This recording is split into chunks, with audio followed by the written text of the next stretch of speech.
Welcome back to What Would It Cost? Today we're talking all things real estate with a very special guest. We'd like to introduce to you our realtor guest, Danielle Levy. Hi everyone, my name is Danielle. Okay, what am I supposed to say?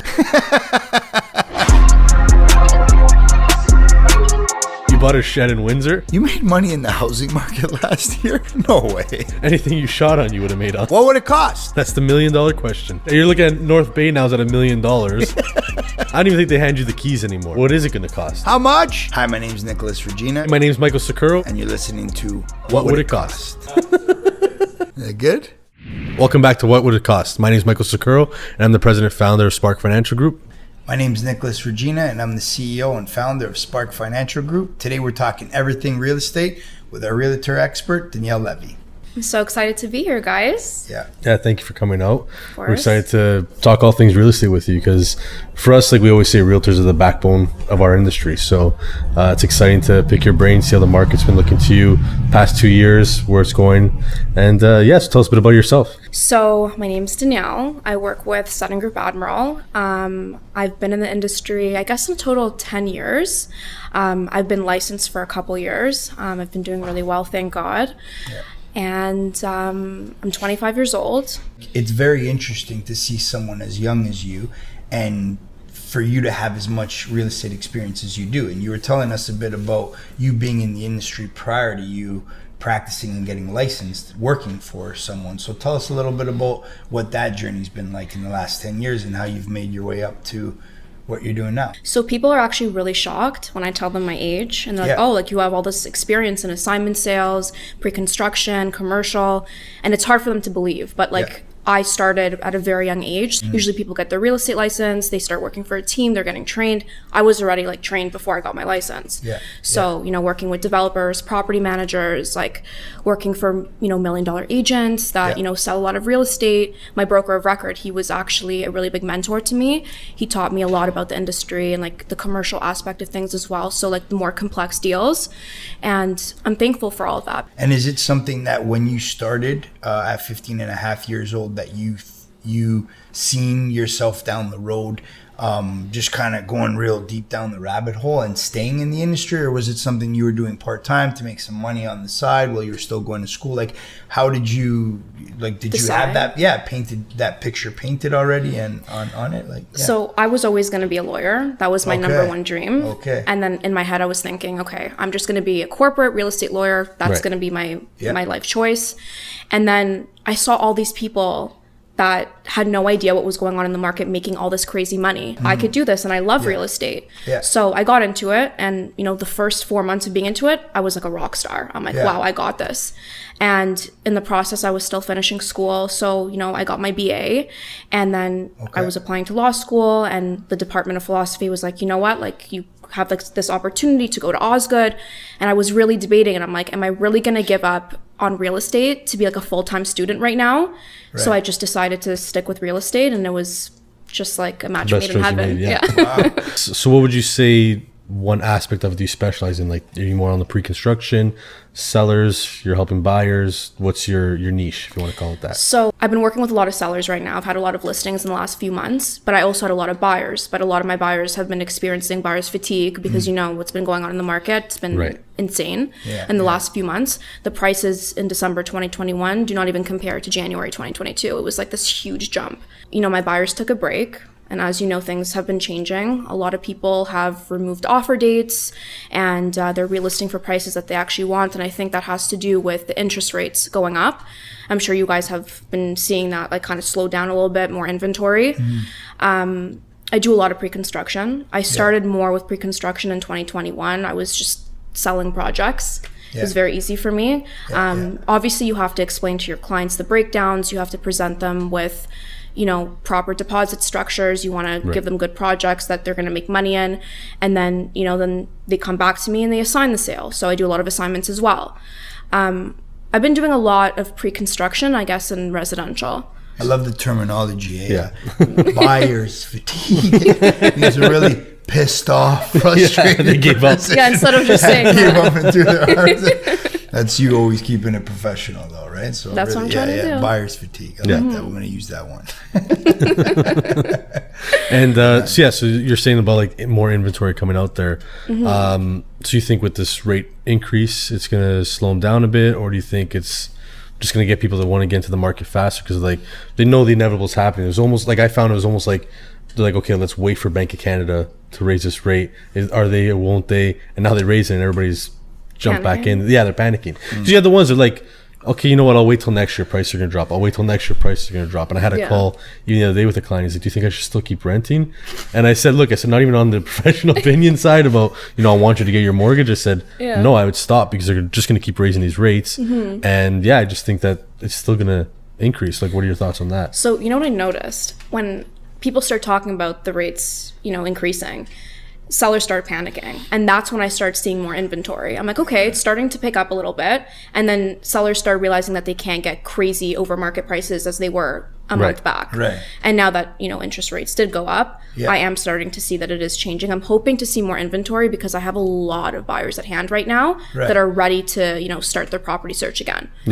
So I mean, that works for me. I'm also a seller agent. I have like 3 listings right now. Nice. But I'm very straight up with my clients. I'm like, don't expect to get 400,000 over asking. I'm not the type of agent that's going to list something way under market value. I'm not that type of person. So I think that, every listing agent right now thinks that they're like the best realtor. Like they're selling everything over asking. But I think that buyer agents should really get that credit.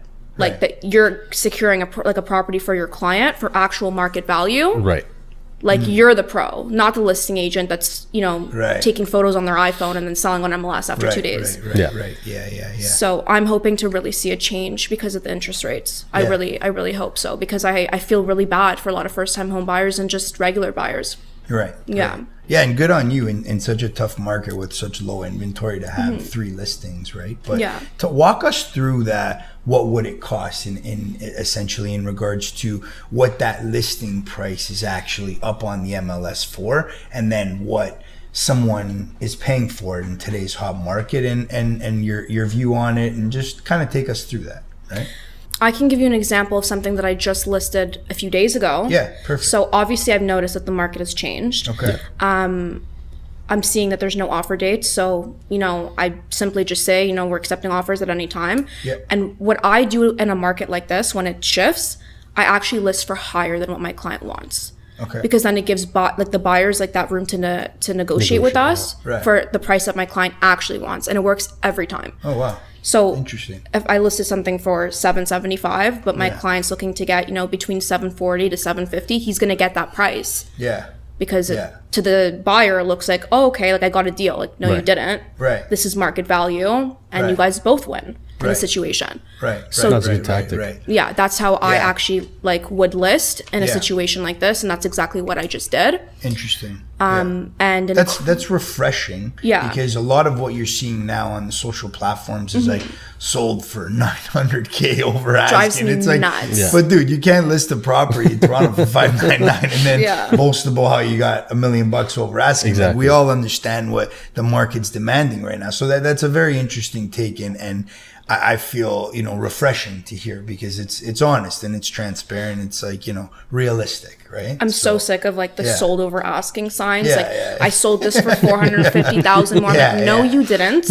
You listed it for $450,000 under market value. Exactly. Congratulations. Right. Yeah. And I think for the industry to see that and understand it and respect it is hard. To respect it is really tough. It's really hard, right? I get for the people that aren't in the industry and are, on the outside, and seeing that, whoa, it provides that wow factor, that shock value to make them feel like, oh, that's the man, and that's the woman I got to go with. But for the industry, there's just a certain cheese factor about it that, we're kind of chuckling about on an ongoing basis, I feel, together collectively as an industry, right? It's so, my dad's one of those people. He just saw a house on our street sell for $1.4 million. He's like, wow, that guy really knows how to do his job. I'm like, Dad, are you for real? I tell you stories every day, you're not getting it. Right. So I know all the tricks in the book. Because I worked in the back end of things, right? And I've worked for realtors that play mind games with buyers and sellers, so I know everything. And me, I just take the honest approach to things, which is why I started my whole TikTok channel. I'm very straight up, and I was getting a lot of phone calls from people saying, I want to work with you instead of my realtor because you're just so brutally honest. And I think that's just the way to go in this industry. That's what you need. That's what people want. They don't want you to try to beat around the bush or fluff them up. It's just get to the point. This is what it is. What it can take. With everything all across the board, that authenticity, that being original, and just going to the beat of your own drum, it's respected. Especially in a sales job. And like you guys too. I mean, you have to be completely honest with people. Like, sorry, you can't afford this. It is what it is. For sure. So I'm sure you guys understand. 100%. And then for the the burning question of what would it cost. So what's it looking like now for fees on both ends? So the buyer's realtor and the seller's realtor. What's that looking like? Is there like a fluctuation or, well, just on the overall, like I want to go buy a house and I know the seller has to front that bill out of the sale of their property. What's it looking like on both sides? What am I paying one realtor and what's the other realtor? So the standard is 5%. Okay. Like if you're looking at commercial deals, like for example, I sold a business 2 years ago. It was 6%. It was like 3.3 because it was cheaper. I think it was around like $300,000 he was selling the business, not the actual property. The standard is 5%. A lot of realtors will not take less than that because they put in a lot of work, which I completely understand. You know, sometimes I do give kickbacks. I give 1% or whatever the case may be. It's honestly different for every single deal. But I've been seeing a lot of 5%, like the full 2.5. Like if you are listing a property, you might do it for 1.5 too, but you always have to offer 2.5 to the buyer agent, because it motivates them. Like they are the ones bringing the buyers, and I explain that a lot to my my sellers as well. So I mean, it's hard to cut commission because you're also paying fees to your brokerage, and you're paying for staging, and you're paying for photography, and the videos and the marketing. I have a really big following on my social media, so that's what I use for marketing a lot of the time. Everyone's on their phones. Like the flyers aren't going to do anything. You guys know that. People are on their phones all day. It's the only thing that's really going to push things out there. But it's expensive. And it's interesting to understand that overhead because people look at that commission and they look at these high sale prices and they're saying, well, they're already doing their math for you, like, oh, they're making 35 grand, they're making 40, whatever that number may be, right? But what they don't understand is behind closed doors, all that effort that goes into pumping the time into your social media, all the effort that goes into coordinating with your staging company, and all those other costs that you associate with putting that sale together. So to take 0.5 or 1% off, like that's a lot of money, and then it leaves you with less time and with less capital to really put some time, love, and care into that sale. And really, when you're looking at the grand picture of things, you want both realtors to be motivated 100%. Because you want to maximize the potential of what you can get to that for that home, right? 100%. So if you cheap out a bit on the staging, or if you cheap out a bit on the videography, the photography, or you don't put as much attention into it on your socials, or you're not incentivizing the buyer's agent with as much commission, like that plays a big overall in how many people are going to come to the table and make you an offer on that home, right? So they can essentially lose out by trying to penny pinch on a commission, right? It's honestly bad for, the clients to look at it that way, because also all the money that we make, we put into our business. Like it's not like I get these paychecks, I'm like, I'm going to go buy 10 bags. It all goes to my marketing. It all goes to my business, every single cent of it. And that's just the way it is. And we get paid, like sometimes we don't close deals, right? Sometimes the whole month I don't close a deal. And I try and do at least like 4 or 5 a month. That's like my goal. I do a lot of leases too. I don't count those, but I try and do 4 or 5 sales a month because it's a commission-based job. These checks come in later. We live off of our savings. So the fees, so you're talking about your costs of what's coming out of that commission besides your broker fees. What's the cost for staging and the photography, like the whole prettying up of the house? I use a really great company. I've been using them for years.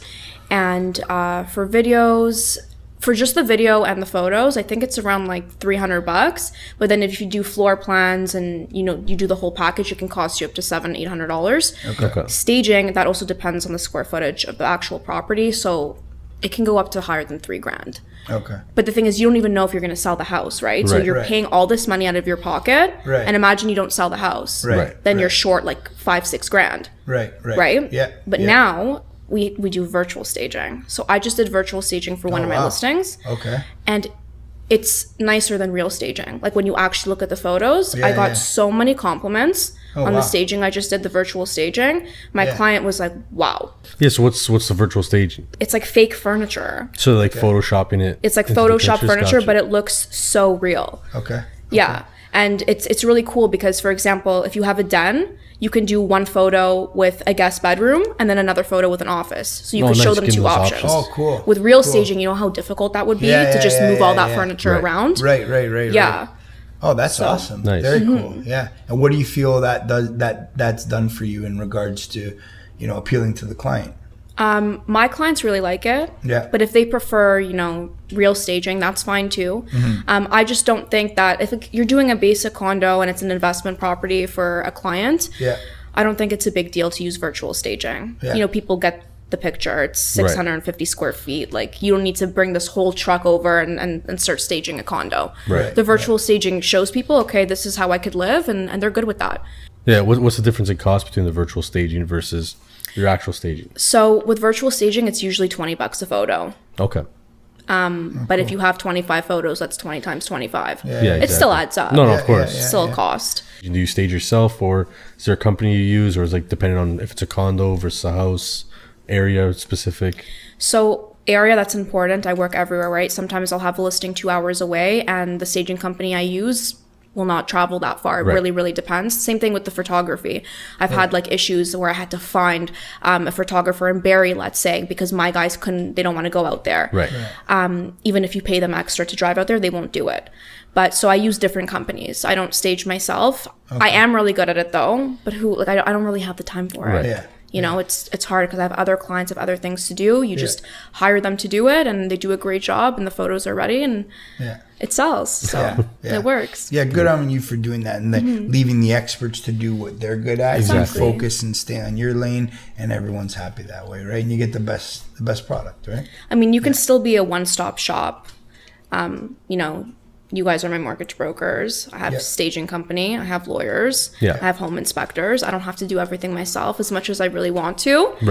You have to focus on one thing. And I realize that's how you really do become successful, when you do one thing at a time. Exactly. Just hone in and be the expert on that. You can't be the best at everything. Jack of all trades, master of none. You can't. I wish. I always thought that I would be able to do everything. But Find it interesting too on your socials. You do go in to speak about every aspect of the real estate business. So you'll touch up a little bit on brokering, you'll touch up a little bit on staging, a little bit on design, a little bit about, what an economist would touch up on in regards to the overall market. And you kind of hit the tip of the iceberg with all the subjects, which is good. You're providing general knowledge for your clients. And I noticed that you do that, and good on you kind of thing. Yeah, knowledge is power. I'd love to educate everyone as much as I can, but I always put disclosures like, please follow up with a mortgage broker. Don't take my word for this. I can't really give you advice. A lot of people ask me about, capital gains tax, or I'm like, you need to speak to an accountant. This is what I can tell you. This is what I know. But please follow up with your accountant. You know? Good. You can't really